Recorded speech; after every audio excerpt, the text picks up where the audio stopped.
Okay, so right now we're going to do a supraclavicular block, and if you look at the position of my probe, we're starting at the mid point of the clavicle and holding downward pressure, almost perpendicular, and on the screen what that looks like, you can see nice supraclavicular artery pulsating, bounding.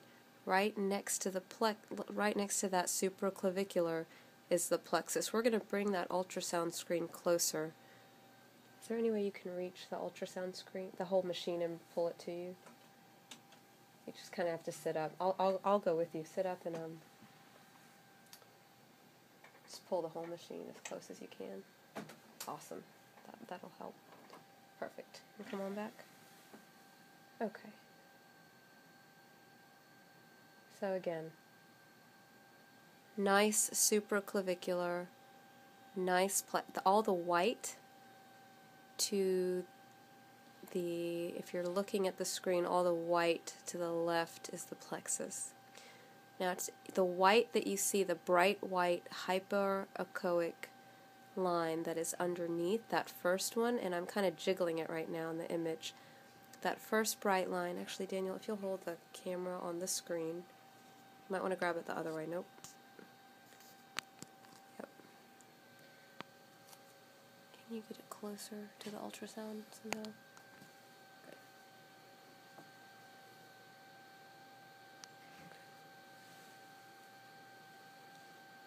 Good. Okay. So I'm going to point out some structures here that'll help you. So make sure you see this bright white line here. Let me optimize that picture.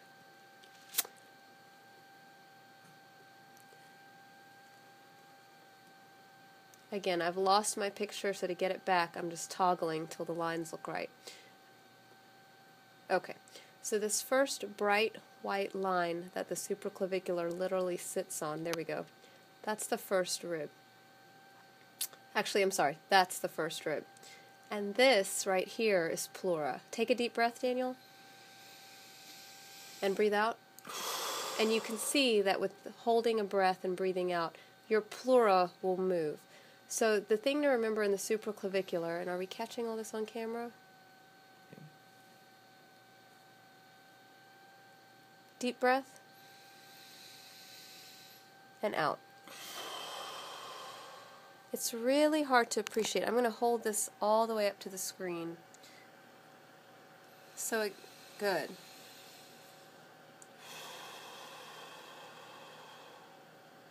Okay, hang on one second.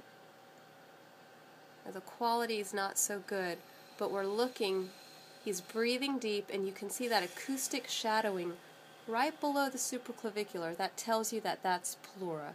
That is lung. That is where you don't want your needle tip to go.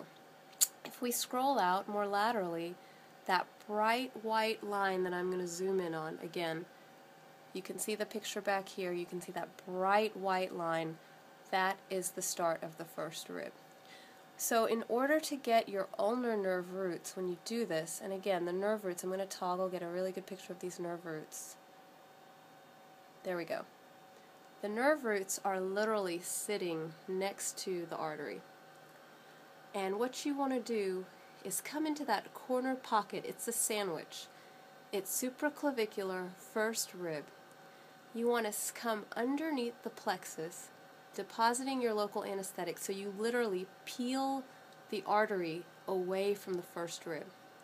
And when you do that, that is when you can get the ulnar roots and have the, you don't have to deal with ulnar nerve sparing. Okay, so now what we're going to do, and I'm having a hard time because I'm holding the camera through the ultrasound, but I'm going to, if you keep your eyes on that white bundle, I'm just scrolling up, scrolling up, scrolling up, and seeing what my nerve roots will do, trying to keep everything in view, and it's very tricky.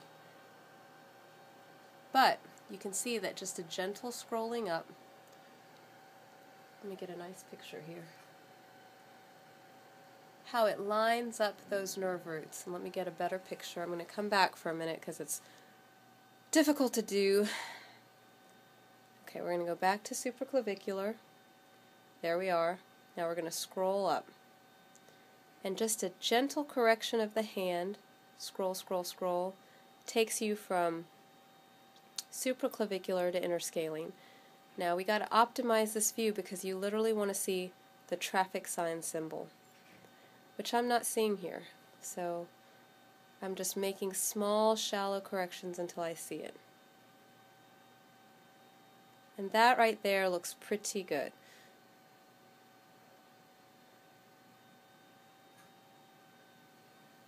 So we're going to kind of zoom in on this in a second as soon as I get a good picture.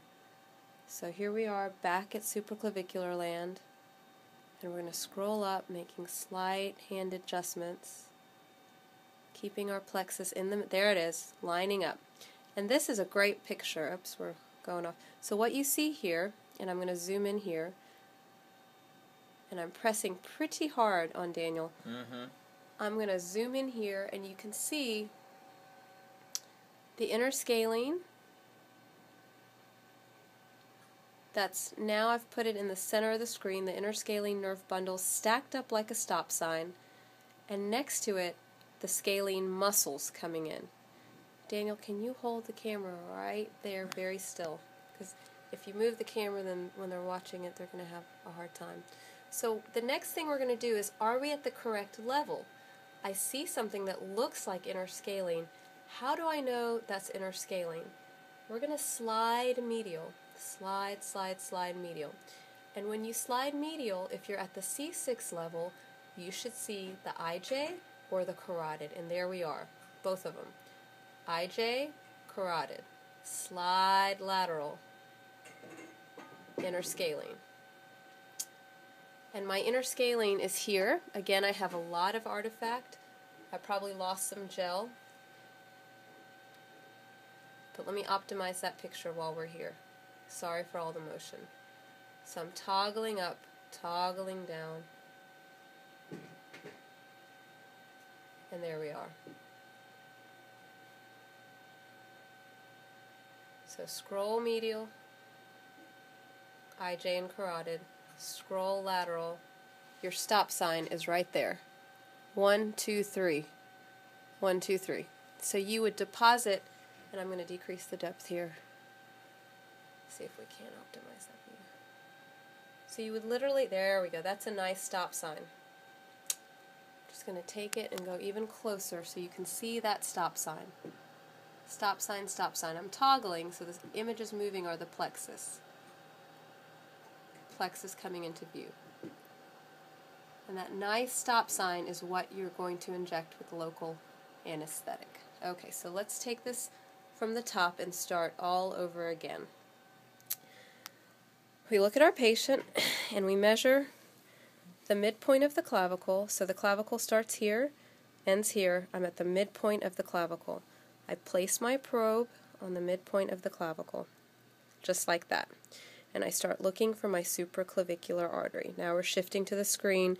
Everybody agrees that the patient's neck is turned away from you. Sometimes people put a bump to bring that plexus anterior, but we're perpendicular at the midpoint of the clavicle. And now let's see what that looks like on the screen. Alright, so on the screen we now have to bring our artery into view. And I'm not seeing artery. So basically, if I don't see artery immediately, I scroll medial to lateral till I locate it. And everyone's anatomy is a little bit different. Now keep scrolling medial and make sure you don't have something else that you want. So, alright, there we go. We have our characteristic anatomical features here. The bright white hyperechoic line of the first rib.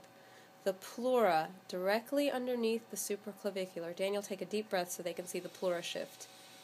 And blow out. And you, one more time.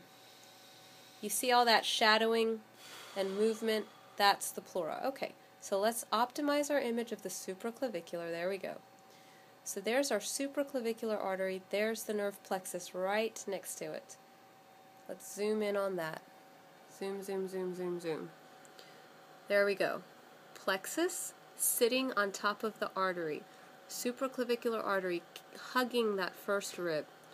Your needle goes in an in-plane approach from lateral to medial, almost touching the first rib, but not quite. Peeling, hydrodissecting as you get close to the artery, aspirating. Peeling that artery away from the rib is how you make sure you get in the corner pocket and have ulnar nerve sparing. Now, this is tricky. I'm trying to hold the phone and hold the probe and scroll up and show you infraclavicular. But literally, it's a subtle movement. My plexus is going to go north. North, north, north. Hard to keep it in the middle. And let's try that again, because it is a very difficult movement to do 3 things at once. So, nope, you're moving the anatomy. Alright. So I'm going to drop my hand, keeping my eye on the plexus. And just that movement of dropping my hand, scrolling, scrolling, scrolling, gives me that stop sign image. And now I'm just scrolling up, trying to keep the plexus in the middle of the screen, scrolling up really high. I'm a lot higher than I need to be here. I did that to exaggerate the plexus. But let me give us some more depth when we do this. I'm going to take a break, increase my depth. Okay, so we've got a lot of depth, a lot more depth than we need, but again, okay, so now because of all that depth, you can't really see the artery as well, but that's going to help us when we scroll up. So you still see the landmarks, first rib, pleura, supraclavicular, scrolling up, and with this much depth, you can see those 2 scales. This is a great view right here.